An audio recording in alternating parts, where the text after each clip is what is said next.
All right, everybody, bring it on back in for a second. I think you're all going to be shocked at how simple it is from this point forward. All you really need to do is just extrude the thing and then duplicate the large portions of this thing to create the awning. And all you need to do is just change the domain reduction to get the panel. So the extrusion looks like this. Let's go to Surface and Freeform and Extrude. And Extrude's going to ask you for the geometry you want to extrude and the vector that you want to extrude it along. So I'll turn this off again. And we have our waffle frame that we're going to extrude. And this is a vector that doesn't really have a magnitude. If you plug it in, it'll give you a short extrusion. I think it starts off at a value of 1. But we need to modify that so that we can tell it how far we want it to go. So we go to Vector and Amplitude. And this is going to ask for the base vector, meaning direction. And then the amplitude, which is a number. So I can put a slider on there, say 0 to 10.0.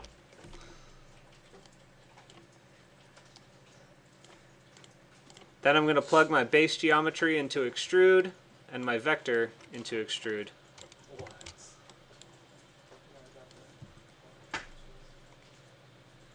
Okay, so that's my frame. Now, I do want you guys to be aware that this method isn't really always the most appropriate. You really should understand that because this is a 4-part subdivision and it's 5% reduction on all sides, the outer edge is actually skinnier than the interior subdivisions.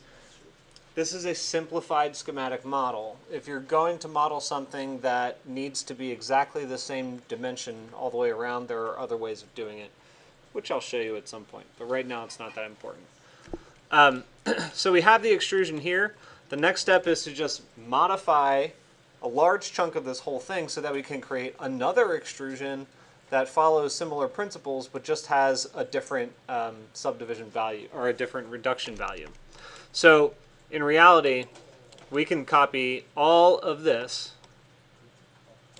and this, copy and paste that whole section and pull it down. Let me go back and do that again. See the ones I have selected and copied? It's everything except for my original base subdivision, base surface subdivision. I selected everything except for that. You just drag it down like this. So then what you need to change here is rather than doing a surface difference, you're actually just going to take the regular surface subdivision. So I deleted that. Turn this on so that you can see what it is. Just delete. It's exactly the same thing, you just don't want the surface difference on the second one. Solid difference? Yeah, sorry, solid difference. Because what you want is the interior panel.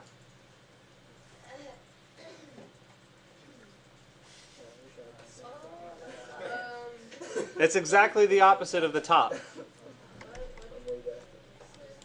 You want me to show you again, guys? All right. So select, I need you all to focus.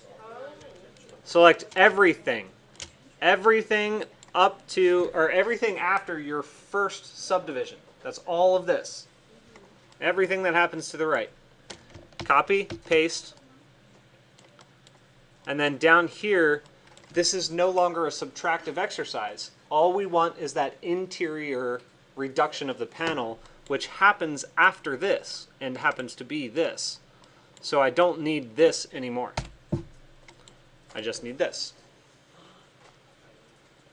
There's only one other step I need to take, essentially, and that's to change the way that this panel reduction is being done. And I just need to figure out, well, which one of these is actually the bottom edge. I think it's this one.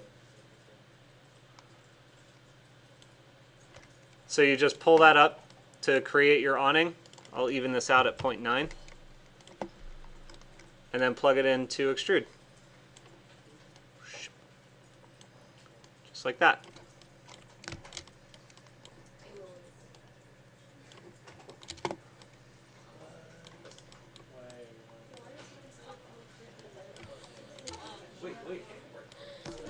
Okay? You guys need to see that again? Yes. All right, no more typing or clicking. Everyone take a look. Go back to where I was, like that. After you get rid of the solid difference, all you need to do is change the domain of this subsurface, because this is already reduced. Right? See how it's already the inside panel? All you need to do is just change this so that you pull the bottom edge up. You guys follow? Then you plug it into extrude, and then you change the amplitude. That's it. That's all there is to it. Then if you want to do this whole thing, you can do the mesh colors and, you know, color them up, but I'll leave that to you if you need to do it. What questions? What questions do you have? It Didn't work? I'll come check it out. to save it first. It didn't have like individual I'll come check it out. Yes? Mine is still slanted and flat. I'll come check it out. Okay. So this is what I'm going to do then. I'm going to give you guys a 15-minute break while I come troubleshoot with everyone. So we'll get going again at 8:35. In that time, guys, I want you to try to get to this level. And if not, we might be able to get a file out to each of you. But make sure that you can get it to this level in that time. And take a break. That's the hard part.